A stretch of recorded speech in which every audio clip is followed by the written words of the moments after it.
A pleasure to meet y'all at last, and welcome back to Aftersought. So, you know when I said go big or go home? Well, now it's time to go small, then go home. Because, after all,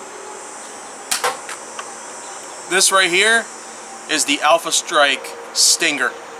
Though, I should clarify, I call it the Spinneret, because the name Stinger vaguely applies to that of the 2011 Dark Tag series, which continued on until around 2013. But in general, the Stinger pretty much applies to a blaster that's like this, but it's in a different shape. So this one's the Spinneret, one of the first in the Alpha Strike series, but it does also fall into some of the same sort of gripes that I have against the Alpha Strike series, especially with its cheap build quality and also somewhat basic function, because after all, this is yet another example of one that uses only a priming rod to prime the blaster and also to gauge how much air fills into the tank on the inside and also how much gets thrusted into the air restrictor. So, what I can say about this one though in particular is that, well, I kind of like this. The ergonomics are a little flawed though, especially when it comes to holding. I mean, a lot of Jolt reskins or Jolt based blasters like this in particular have these kind of problems no matter what you try and do.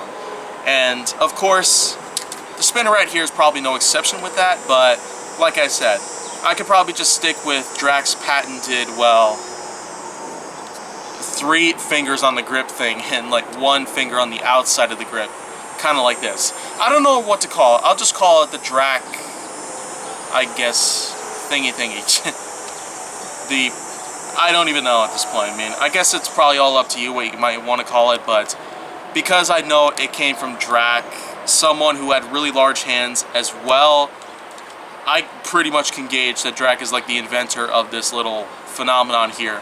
So, let's try an invisible at this time, because I just used up 1 dart and I don't have any of them around me, so.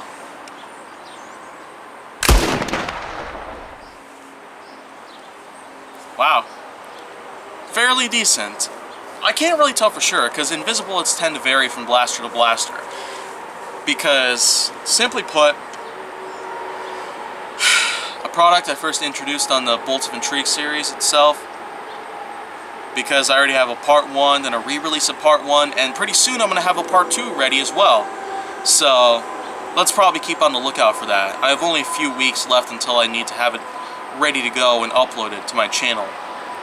But, nonetheless, I could gauge the fact that the Spinneret, out of all Alpha Strike blasters, it does have some decent play within and of itself. But let's not forget that there are plenty of other Alpha Strike blasters that I might also have to talk about some other time. But my personal rating with this, because it really does a whole lot better with its functionality, its ergonomics aren't necessarily that good, and its aesthetic is not necessarily that complex. It's just the basic yellow and orange with some black accents, and of course the black Nerf logo here. Black trigger, black priming rod, also little serial number on the bottom of the barrel, as you can see right there. But in general, I will say that the Spinneret does have some faults here, especially because, well, like the others, it also has that strange old pin snap system where the yellow shell can basically be removed at any given time. But for this one here, it's not that easy to get rid of. So yeah, I don't want to break this thing anyway. So that's it that I got to talk about the Spinneret, and that is all for sure. Until then, I've got some more blasters that I will want to talk about at some other point in time.